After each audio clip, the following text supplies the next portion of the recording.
Live from Orlando, Florida, you're now listening to the OZone Podcast, the voice of Orlando Magic fans. Join us every week for a unique fan perspective on all of the latest Magic news and updates. The show starts now. What's up, Magic fans? Welcome back to another episode of the OZone Podcast, brought to you by DraftKings and part of the Basketball Podcast Network. We are your hosts, Al, myself, Anthony, and in today's episode, we are joined by Orlando Magic HQ writer, Kieran. What's going on, gentlemen? Yo, how we doing? Good, and more good. In today's episode, we are going to be talking about Devin Cannady being waived by the Orlando Magic. We're also going to be talking about some comments made by Kevin Durant.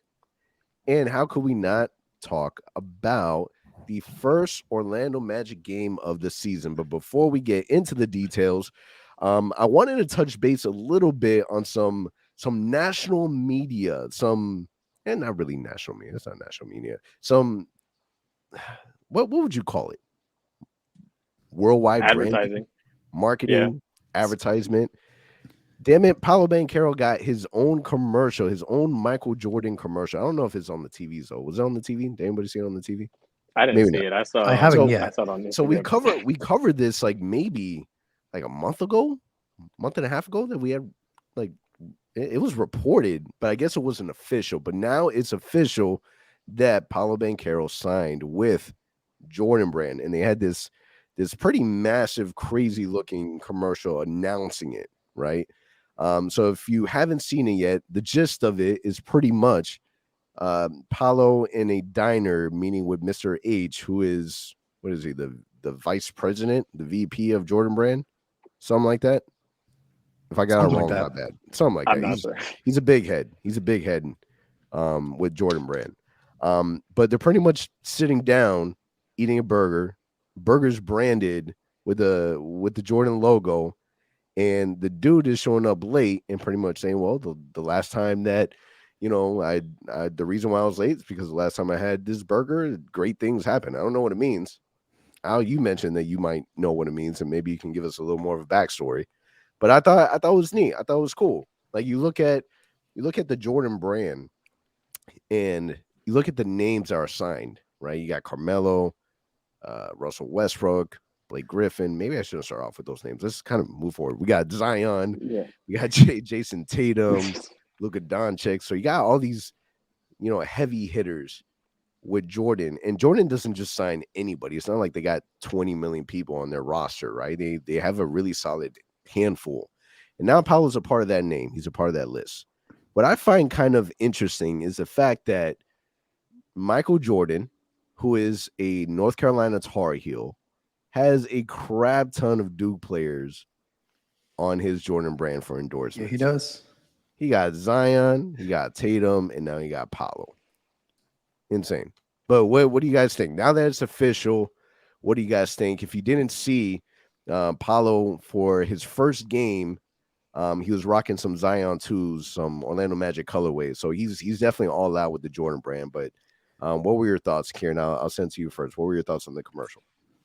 I thought it was cool. I thought it was a nice little insinuation. Like they're kind of hinting at okay, he's the next big thing. He's what's next. He's coming up, and the whole time, there's a lot of talk about Paolo. He's gonna go number 3. He's not a unanimous number 1 in his class. Obviously, we'll get into what he did in last night's game, but he's looking like the best player in his class so far. And that commercial only kind of clarified that, you're kind of getting a very big deal. I think it's they try to hint at the fact that what you said where last time I was late to get a burger, great things happen. He was a big deal. I'm pretty sure he had stuff to do with MJ. So he's probably insinuating that we're waiting on greatness, that Paolo is the next big thing. So I liked it. I like the creativity. I didn't see any of this stuff when they signed Zion or when they signed Tatum or when they signed Luka. That was kind of just, basic branding stuff. This is the first time I've seen something like that where they kind of made a creative storyline when they introduced it. Because I know it was announced, Shams and Woj reported it earlier in the summer, but now they made it official. You're seeing it on all their branding. Paolo's tweeting about it. It's official. It's done. So I think it was really cool, and it definitely gave us some much needed coverage because he seemed like for a while one of the least talked about number one picks. Like, we're getting no national TV games after they removed the Thunder game.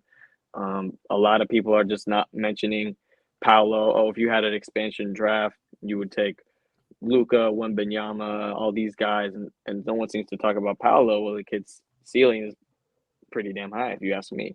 And I feel like now that train's starting to pick up, people are starting to notice, okay, this kid's the real deal. He can be a for real superstar. Before it was like, oh, it'll be like an all-star. It will kind of be like a Blake Griffin kind of player. But I think that is definitely helping the bigger picture of, okay, we need to push this Paolo agenda a lot more because it's Paolo Banchero. We got a superstar in our hands. I think that contributed a decent amount to it. Being affiliated with Jordan probably helps out a lot because it's Jordan. Everyone knows Jordan. Everyone wants Jordans. So I think it was also the right business move for Paolo on his part. So, I thought it was a really cool commercial. I thought it was cool. Yeah, I know. And to clarify there, so Howard White, as they call him, H, is Jordan's brand VP of Affairs. And he is the legend that signed MJ to his original shoe deal. Like you said, the whole storyline is that this situation that they're playing in this commercial, him running late to a meeting, it's kind of what happened back in the days with MJ. He was grabbing a burger at this same particular restaurant, and he was late to MJ's meeting because of it. So now they're kind of recreating the story with Paolo being the centerpiece. So like you said, I think the idea behind it is they have something good in their hands by signing Paolo. He is going to be hopefully legendary for them, also for the Magic. So keeping it short, really good commercial. I like the storyline. Hopefully it comes to fruition, and Paolo is that man that can carry the torch for Jordan and for the Magic. So all this hype for Paolo Banchero that we've had all off season, right? From pro-ams to the big debacle of, is it going to be Jabari? Is it going to be Chet? Who's going to be the number one pick? Fingers are being pointed at the Orlando Magic drafting Jabari, and last minute, nope, everything's leaning towards Paolo Banchero. Fast forward, we're finally at our first game where Paolo is debuting against the Detroit Pistons, where he's going against the former number one pick in Cade Cunningham and the Detroit Pistons. And man, did my man Paolo Banchero really back everything up, right? If you're gonna have your debut game as a number one pick, damn it, this is the way that you do it. So not necessarily the way that we wanted it to end. The Magic did lose against the Pistons 113-109. I will say I was really impressed by Jaden Ivey. I thought that he was he had a really solid performance. And he was a player that I really had a close eye on if we didn't get the number one pick. Right? We talked about we talked a lot about, man, could this really be the two guard that we needed, right? Obviously it didn't fall that way because we did get the number one pick, and Paolo was definitely that guy, and Paolo was the shining star easily. Kieran, what were your thoughts on the first game? I thought it was probably, like you said, the perfect debut, the best debut you could ask for. Obviously, the win would be very nice, but if we're talking about individual performance, I mean, he had it all. He was like an offensive hub. That he was that shot creator kind of guy that, just giving the ball, get a bucket, and he did that. He got a bucket like, almost every time that he wanted to face up, he would either pull up or he would go drive down the lane, because he basically used all those physical tools that Coach Mo's and everyone around him pre-draft was raving about. Oh, he can get past guys that are too big and slow, or he can just drive on little dudes and bully them in the paint. He was doing all that, and we were kind of seeing it come to fruition, which made it that much more impressive. And he did it all without a single three-point attempt. Like, that to me is the craziest part. In today's NBA, I don't think I know of another person doing that except another Duke guy, Zion Williamson. That's some Zion stuff to be able to get all those points and not have a single three-point attempt. Like, you're working strictly around the paint and the mid-range. That's pretty impressive, if you ask me. And also to talk on the playmaking. I mean, him and Franz, they were perfect. Like, just the versatility between the two. we saw it in preseason, but like, that's just preseason. You can't make a lot of speculations off that. This kind of solidified it. You're like, okay, this is going to be real. They're really going to have a lot of synergy on the court together. And I noticed they had them kind of alternating units a couple times, but when they were playing together, the playmaking was there, and it was really nice. It was really just fluid basketball. So pretty much all you could ask for. Obviously, the poster dunk that would just drove everyone crazy. I think that was the play that you needed. If he didn't have that dunk, I don't think his debut would have been as magnified as it was by the media. But because of that dunk, it was all over everything. Everyone's like, okay, we got to take notice. This kid just dropped a LeBron stat line in his first game. So that helped a lot. And I want to go back because, Al, I remember last week on the pod, you said if you had the choice, you might have taken Cade. You backtracking a little bit? Of course he is. He's not going to admit it. It's a whole different thing, guys. It's a whole different topic because our team will be totally different. Of course he is. But, dude, I will say, though, Paolo's looking like a beast. I mean, I tweeted this yesterday. No denying it. Like, this dude is just getting the ball and saying, get out of my way. And you love to see that as a rookie, game one, doing that. And I love the fact that Mose has that trust in him to say, hey, here you go. Go and get us a bucket. So to see that game one, it's incredible. Unfortunately, like Anthony mentioned, we didn't get the win. I really wanted that win last night because I think Paolo deserved it. The team played fairly well, considering the fact that Cole Anthony was missing. It was last minute scratch off. Jalen Suggs had thrown into the lineup. So it wasn't the ideal season opener for us. And even then, we got off to a great start. We're leading by 15 points after the first quarter. Everything seemed to be going great. And then the Pistons kind of smacked us in the second quarter, and we could never really bounce back. But I will say, I mean, Suggs in the third quarter. Who would have thought? This kid just went off. I want to talk about that. Yeah. He was hitting threes, step back, really deep 3-pointers. What was it? 16 points, I believe, 18 points in the third quarter 18 alone. And 30. 18 and 30. Because of him, we had a chance in that fourth quarter. So all the credit definitely goes to Paolo. Amazing game. But I will tell you, one thing for me was the fact that Suggs started struggling the game, wasn't really hitting jumpers. And then he said, you know what? It's like he said to himself, let me stop overthinking. I'm going to just jack up the shots. And they were all going in. We kind of saw that. You know what I like is that it was literally the same shot every single time. Like it was it was the same angle on the left side and the right side of the court. But you can tell that was something that he was comfortable shooting, that he worked on that shot all off season because it was literally the same rhythm, the same spot. And you want to see that consistency from Jalen because he's a player that did struggle shooting from behind the arc. So the fact that he's seeing that ball go through the hoop that way, huge. Now going into the next game, he's like, okay, if he was able to have that much focus in that quarter, like we're not going to get that every game, right? But if he can get that consistency and really have confidence in his shot like that, Jalen Suggs is going to be all right. Yeah, that's exactly what I was saying. Oh, yeah, go ahead. We've seen glimpses of this before, right? So last year we saw it in Toronto where he kind of took over there for a little bit and had a great game in Toronto. Then we saw it in Brooklyn where he went off and kept the magic in that game. They ended up winning that game in Brooklyn. He was a big reason why. Last night, too bad he fouled out. I think he could have really helped us down the stretch with his defense and probably pulled off the win.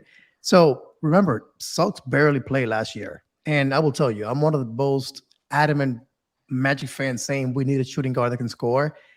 But he's shown us that he has that ability when he turns it on. I just wish that he was more confident in himself to say, hey, I'm going to go ahead and score the ball. I think too many times he's kind of overthinking and trying to play make more than score. This dude can score the ball when he puts his mind to it. So it was great to see. Kieran, back to you. I was going to say, like, basically what you said. It shouldn't – the thing is, it shouldn't be something he has to turn on. It should kind of be something that's always on. Like, he should always be aware, hey, I'm one of the quickest drivers in the league. I can take tough finishes. I could take a lot of contact if I just maintain my lower body. I don't know if you guys saw that finish he had on Isaiah Stewart. Isaiah Stewart is no small dude. That's a big dude. And he took him, body to body, full impact, and finished perfectly.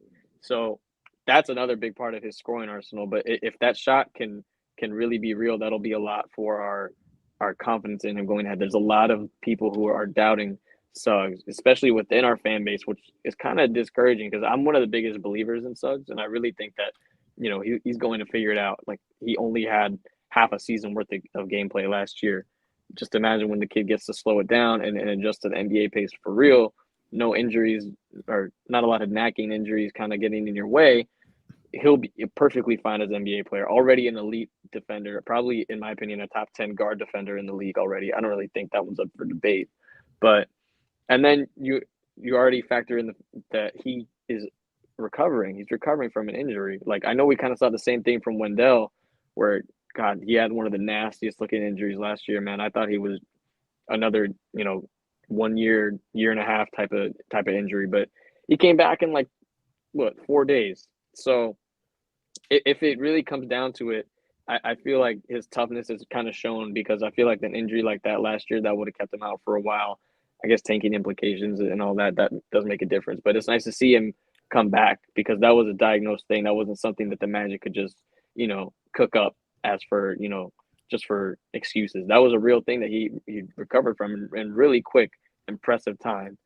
And he's showing he's healthy. If he can do this on a consistent basis, there's no reason to doubt him, whether he should start or not. I think I pointed out, I think he's a clear starter. I've always thought he was a clear starter. It was always just about consistency. He had an outlier poor shooting year. That's not going to happen again. It would take an atrocious amount of catastrophes within your season to have that experience again. It's not going to happen again. I'd say he shoots around maybe 29, 30% from three this year. I think that's realistic. I don't think 21% is ever going to happen again. I just think that's unrealistic. So you factor that in, you're going to see some improvements out of him. This was very nice to see. It was very satisfying to see as a guy who's always been a firm believer in him. So that's kind of my takeaway on his performance. Now, I do want to take it back a little bit, because there's two plays that I do want to talk about, and it's really highlighting Paolo Banchero. So you already mentioned that he had a really big poster in the game that kind of went viral. ESPN, Hoops Hype, like everyone is talking about that play and Paolo Banchero, and we're going to talk a little more in detail in just a moment about the records that he broke. But that dunk was so insane. One, because it felt like that play was all in slow motion. It was probably one of the slowest fast breaks I've ever seen, but yet Paolo was still by himself. Like, it was 1-on-1. My man's trying to take a charge, and Paolo said, I'm going straight through you, right? And the minute that he caught the body, dunked it on him, he landed. He kind of did like a flex almost. He flexed on it. He thought about it. I know that he thought about it, because I saw the motion. He wanted to do the step over. He wanted to do the Allen Iverson step over. He wanted to do it, and damn it, I know that the game was close. I wish that he would have did it and accepted the tech. Like, I think I would have took it. His teammate pulled him away. I think he was about to. I looked at the play. I'm like, he's about to step over this guy. Like, I thought step over it. He thought about it. He kept his composure. He's a rookie. I get it, but that would have been iconic. Him stepping over. Well, he earned the rookie game. I wouldn't have been 27 points, big ass dunk. You step over that man. Deal with the consequences after. You know what I mean? It's the Magic aren't respected. You catch a body like that, you step over whoever you have to and demand respect. That's the way that I'm looking at it. The other play was when it was Killian Hayes that stole the ball from him. Paolo had a turnover, fast break, and Paolo did a chase down block. Who does that remind you of? LeBron style. That was like it was poetry in motion, man. That was like, dude. He timed it perfectly. It was literally like, oh damn, Paolo, man, we need to buckle down those turnovers. But then it's kind of like, oh, okay, yeah. I see you. And then the play right after, he gets a dime right to RJ. So it's like, exactly. Okay, we just saw what he could do besides scoring, besides the shot creation, which he already is insane at. Yeah, man, cool. It's beautiful, because like you really start to think like, damn, I really can't believe that this is real. This is happening, right? Now, kind of in regards to that game, what's really important to note is that the household viewership of last night's game was up by 270% over the audience of last season's opener. So, okay, people are hyped about Paolo in this season for the Orlando Magic.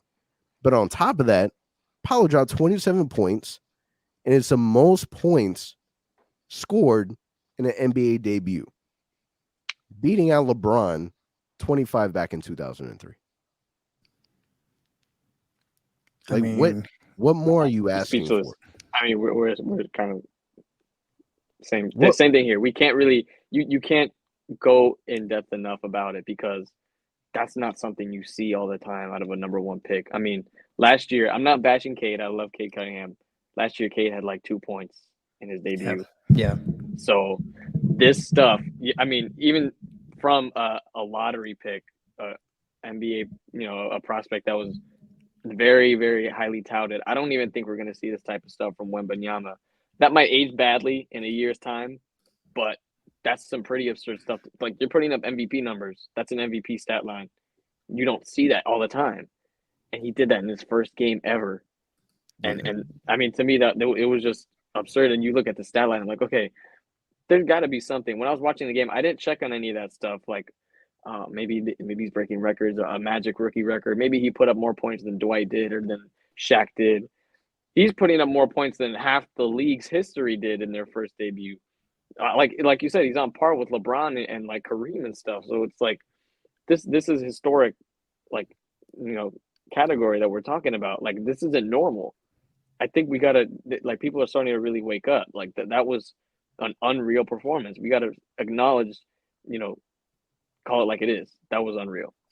Yeah. So since 1969, only 3 number one overall picks have dropped 25 points, 5 rebounds, 5 assists in their NBA debut, which is Kareem, LeBron, and Paolo. And then just to kind of put it in perspective, StatMuse, they posted something on their Twitter listing the last 7 first overall picks in their debuts. It goes Paolo 27, 9, and 5. Cade 2.7 rebounds, 2 assists. Anthony Edwards 15 points, 4 rebounds, 4 assists. Zion 22, 7, and 3. Ayton 18, 10, and 6. Fultz 10, 3, and 1. And then Brick Simmons 18 points and rebounds, 5 assists. So this is new territory, man, because people are looking at the Orlando Magic like this is must-see TV. Even Bill Simmons yesterday was tweeting out, like, how is this game not being aired on NBA TV right now or on ESPN? Like, how is this not national media? 1, it's a great freaking game. 2, it's Paolo Banchero, man. It's the number 1 pick. Paolo's must-see TV, 100%. I mean, but you have to remember this, Anthony. We'd all much rather watch Lakers versus Kings, right? Yeah, we much rather watch that. That makes way more sense. Who doesn't want to watch the Lakers get stomped completely and LeBron and Draymond hugging out? And with that being said, not only that, but the only national televised game that we had, we found out yesterday, we will no longer have. So crazy. It's one of those things where, unfortunately, I get the reasons why. Yeah, I get the reasons why. I get it. Who does OKC have? Shea. Well, Chet out. The big deal was Paolo versus Chet. Yeah, it's Paolo versus Chet, and that's why you wanted to see it. But, like, I don't know. Like, for me, like, I would have liked to see a Magic Lakers. Like, your archetype for Paolo is LeBron James. He's one of the archetypes. So, like, I would have liked to see that matchup. I would have liked to see LeBron and Paolo play for the first time. KD and Paolo for the first time. Yeah, exactly. Yeah, especially after the whole DeJounte Murray thing. Yeah. See, because I thought it cooled down, but then I heard them talking somewhere else. I think it was like RJ Hampton had him on a podcast, and I was like, this is still kind of ongoing. He didn't want to talk about it, so there's still some beef there. So I mean, they want to find out tonight. They want to keep it exciting. So Al, let me ask you, and then we'll move on from the game. But so Paolo wasn't the only one that did well, right? Franz had a really good game. Wendell Carter had an okay game. Bobo straight off the bench. He was one of the first players to come off the bench, and we were a little shocked by that, but he had 10.6 rebounds. However, Mo Bamba struggled. 0 points, 2 rebounds, 1 assist, 0 from 5 from the field, 0 from 4 from the 3-point line. What are your thoughts on Mo Bamba, man? What's going on with him? That's the thing, man. Last night, especially, what killed us was the bench. So, like, the Pistons would come in, their bench would come in, and they would increase the lead. Or when we had the big lead in the first quarter, they cut into the game because the bench played really poorly. Outside of Bol, there wasn't really much out of the bench yesterday. We only saw glimpses of RJ Hampton after Suggs fouled out in the fourth quarter, but before that, we didn't really see much from him. So you would think in a game like this, where hey, we're playing well, we're on the road, shorthanded without Cole, a guy like Mo Bamba, who's now in his fifth season, would step up and say, you know what, I got this. This is my unit now. I used to be a starter last year. Get me in the block. I'll get some points, something. Unfortunately, we didn't see that. So like you mentioned, no points, 2 rebounds, 1 assist, did not hit a single shot from the field. Body language just wasn't there like it's normal, unfortunately, with Mo. It's too early to judge. We know that we're not doing that here today. But I will say, Mo's got to realize that off the bench, he's got to be that guy. This is your 5th year in the league. You were a starter last year. I really, really feel like Mo's is counting on him to be a leader off the bench and possibly a starter with the moment somebody gets hurt in the starting lineup. That's a big guy. So he's got to be ready. So not a big fan. We tweeted something about this yesterday after the game, and it kind of went a little crazy. People commenting on it and stuff, but Mo's got to be better. He's got to box out. He's still struggling when the ball goes up to just find a body and box it out. He's relying on his length to get rebounds. That's not going to work. Unfortunately, to see that. And really quickly on Carter Jr., 8 shots taken in the game. He needs more than that. I think we cannot forget that Wendell's a beast. He can get us points. He needs to be more involved. I don't like the fact that he only took 8 shots. I do like the fact that Suggs and Franz and Paolo got it going, but you got to find a way to also get Wendell involved. Otherwise, he's going to get discouraged out there and not be the same guy that we saw last year. That was it. What about you, Kieran? Any thoughts on Mo Bamba or the rest of the bench? I mean, the bench, like you said, that was the pitfall again. Like I saw like the plus minus stats. Guys like Caleb Houston, RJ Hampton, Mo Bamba, they had a plus minus of I think like -14, -12 in a 4-point game. That's clearly telling.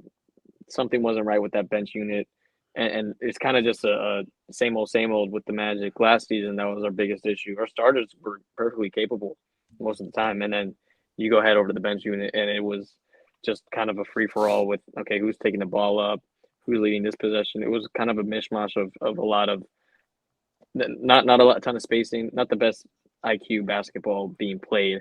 So I think overall it's kind of a collective bench thing, but it was definitely a little disappointing to see Mo Bamba come out and start the season like that.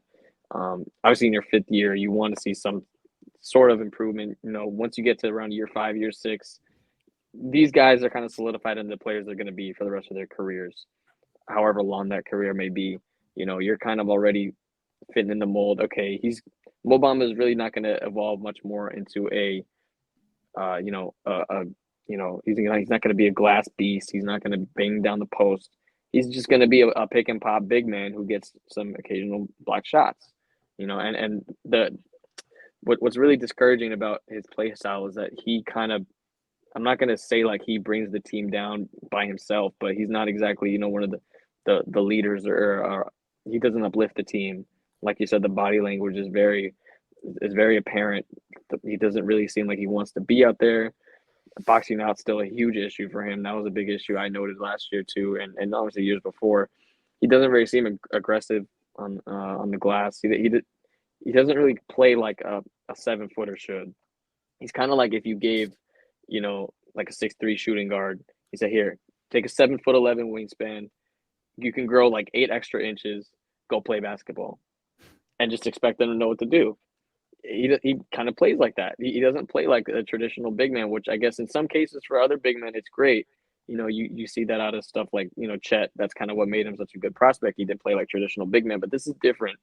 He's kind of not willing to adjust to that mold, to that role that you kind of need him to be playing off the bench. We have plenty of 3-point shooting in Caleb Houston, Gary Harris, Chuma Okeke.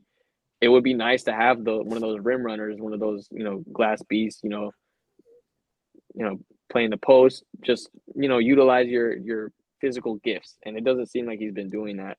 So, but again, this is kind of like the same story. We've heard this before. Stuff like Aaron Gordon, I'm not saying it's time, give up and push the cards and trade him out. We obviously just signed an extension. They're kind of committed to him, not exactly long term, but semi long term.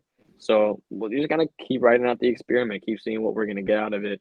Seeing how he's gonna gel with the bench unit. Maybe, Markel and Cole coming back, that'll help him get his reps in. But yeah, not the most encouraging start for him. Wendell Carter, I'm not exactly concerned about. He just needs to increase the shot diet. That's really all. So yeah, just basic same stuff kind of that we've been seeing.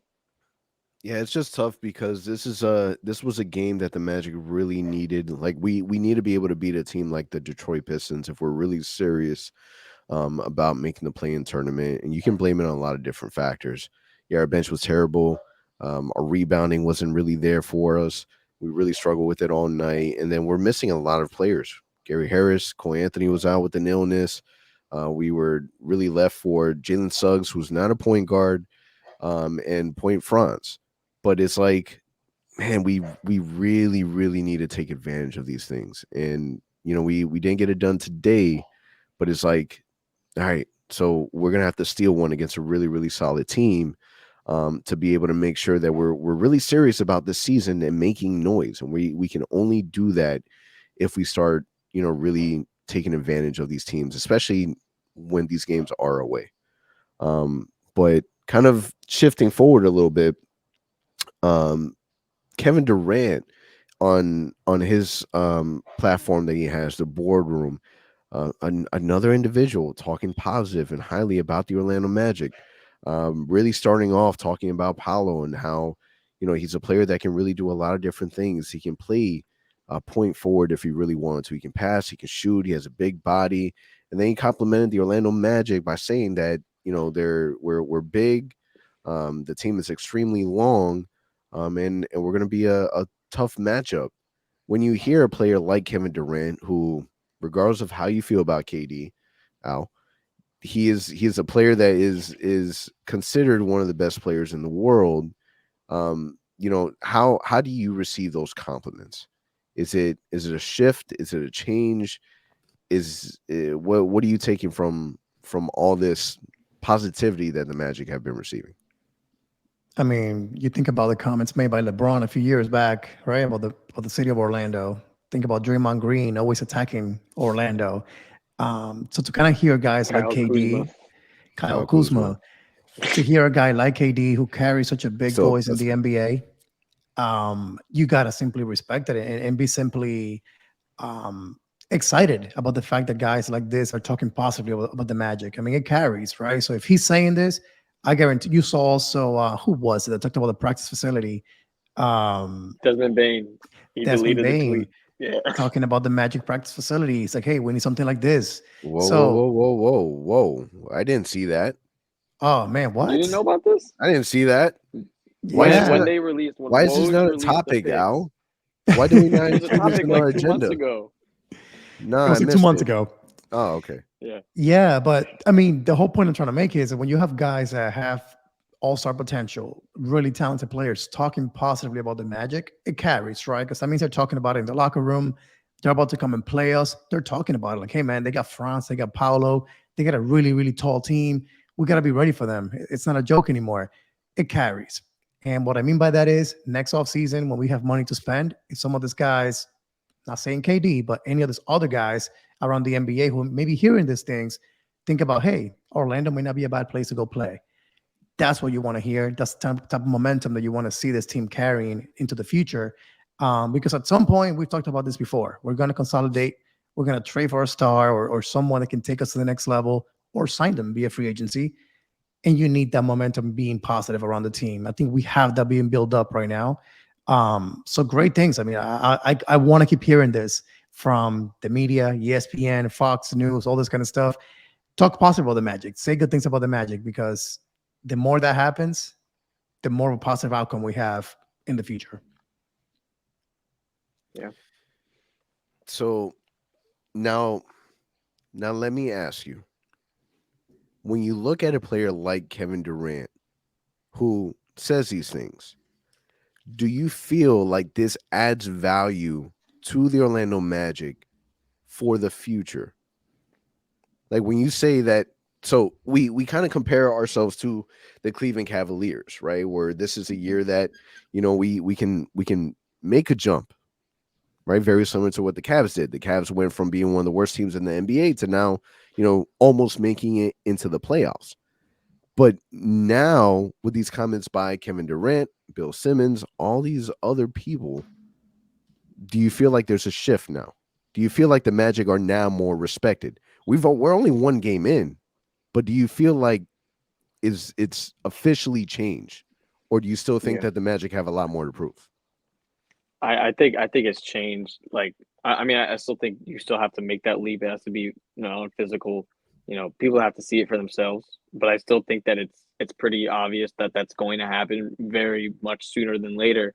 And I don't think that applies just for the Magic. I think that applies for teams like Detroit also, where you're seeing they've gone through a couple years of rebuild. You've kind of built the right pieces around. You have the two guys you want to build around. Now you can really have fun with it and experiment. And when there's teams like Indiana and Washington who are, putting out blatant tank stories about Miles Turner and Kristaps Porzingis, I'm sure you guys saw that. That gives us a real opportunity. The window is open. It's wide open. All we got to do is actually just fight for it. Oh, Charlotte. I forgot to mention Charlotte. There's these teams that are just being completely blatant about it. And now we have a real chance to make that shift. And I think about it. Let me ask you this. When you saw Magic versus Pistons, to say this as a completely unbiased fan, like you're just an NBA fan, if you see Magic Pistons on the TV, you're just a casual fan. Are you turning that on last year before Paolo, before Ivy, before Duran? Probably not. You're probably not. No. If you see it this year, the stuff you're seeing about Paolo, stuff you're seeing about Ivy, Cade's a bigger name now. You're turning that game on. It's not more of a joke like, oh, I'm watching the Magic versus Pistons. Pray for me. I'm Yeah. watching the Magic versus Pistons. This is a great game. It's changed like that. So I think it's kind of just a shift, not from just the Magic standpoint, from teams totally. Because you saw Washington was making the plan. You saw Charlotte was making the plan last year. I don't see that happening again. And I see Detroit probably making that shift, making that sort of swap, our way to the top, their way to the bottom. So I think there is a certain amount of respect that we're gaining around the league that comes with that. So I agree. I think there has been a shift. It just has to be actualized. Yeah, and I think that you kind of what you want is, the teams after playing the Orlando Magic, they're like, all right, like the Magic, they're legit. Like let's say that we don't make the play-in, at the very least, I want every game to be like that. If we're gonna lose a bunch of games, then at least like make it competitive down to the wire and show teams that we are able to compete. I think at the end of the day, that has to be one of the most important things. The effort has to be there. Like we need to try and win. Kind of moving forward before we wrap this episode up. Devin Cannady, man. Devin Cannady has been waived by the Orlando Magic. We were able to see, everyone knew way in advance, a night before he got waived, when there was a clip showing at the end of the preseason game where he shared a moment with Coach Mose, and they were kind of they nudged head and head, and you kind of knew, all right, that was an abnormal interaction where it kind of seemed as if that was going to be the last moment for Devin Cannady. And Al, you and I, we kind of talked about it. I'm like, man, if I'm Devin and I get cut, like I'm not trying to go back to the Lakeland Magic. We've already tried this path for how many different years, and now this is my opportunity. I got a multi-year contract, and you got players like Caleb and Bobo that made the roster, and there's really no space for me. Like if I'm him, realistically, it's time to move on. It's time to find another path, because this path is I've maximized all I possibly could, and that really was the case. Devin Cannady ended up coming out with a thank you Orlando video that he made on his YouTube and released it, and it really felt like it was over. And we just got the communication not too long ago that the Lakeland Magic ended up trading Devin Cannady to the Lakers, G League. So what are your thoughts on that, Al? Obviously you and I, we've talked about it. We're not happy about the decision. We felt that a team that Desperately needed help in the shooting department. Really needs shooters. Obviously, a team like the Lakers also, based on LeBron's comments, also really needs some shooters. But what are your thoughts on the move? I mean, if you're a fan of the podcast, you've been listening to us or watching us, you know how I feel about Kennedy. I think it's a great fit. Kid was great in the locker room. Embraced the city of Orlando, wanted to be here. But most importantly, the kid can shoot the ball. And if you think back about the Magic since 2016, at the very least, we cannot, for whatever reason, acquire a shooter. We cannot add that piece to our team. And it finally felt like, hey, we got this kid in the G League who won a championship, was a finals MVP, suffered a massive injury, and still found a way to make it back to the team. And then you rewarded him with a multi-year contract. And still, after all of that, the kid goes to training camp and gets cut. It's unfortunate that happened for him. Again, it came down to just simply roster decisions. What can you do? You're not going to waive Terrence Ross or trade him for nothing. You're not going to waive Ball the way that he played in preseason. Caleb Houston played amazing in preseason. So unfortunately, all the cards that were dealt did not favor Devin Cannady in the situation. Seems like it's all going to pay off for him, though, because going to the Lakers, like you mentioned, Anthony, if he goes to the Lakers, they need shooting badly. And if they give this kid a chance to play alongside AD, Westbrook, and LeBron, all he has to do is shoot open threes all day, he's going to make a killing. My fear is all the national attention, all the national media will know who Devin Cannady is. He's going to get a contract in the near future and make it in the NBA as a shooter. That's your fear? My fear in the sense that's your fear? No, wait. My fear in the sense that Orlando did it again. Okay. We had a shooter in our possession. You think about Seth Curry, you think about Joe Harris, and we let it go. So for him, that's why I like the post that he had about the Seth picture Curry. of Seth Curry in an Orlando Magic jersey. Yeah. Just because look at Seth now, and I feel like if you're going to mimic one player, path, Devin Cannady reminds me a lot of Seth Curry in certain aspects. Yeah. And he's a player that I would love Seth Curry on the Magic right now. So that's my thing. Like, that's what kind of sucks. For him, I'll be thrilled. If this kid can go to the Lakers, play well, make it into the NBA, get himself a nice contract. Heck, I'm a big fan of his. We had him on the podcast. Great individual. But I mean, unfortunately, the Magic had that chance too. Now, will I say that I'd rather have him over anyone else in our roster right now? That's kind of hard to say. The only thing I'm kind of doubtful about is a two-way contract. Did you keep him instead of maybe Schofield or maybe Kevon Harris? I don't know. I'm not there making the decisions. That's the part that's tough because we've already gotten to a point where Devin has already graduated from that. Yep. He was our two-way player, and then we offered him a multi-year contract.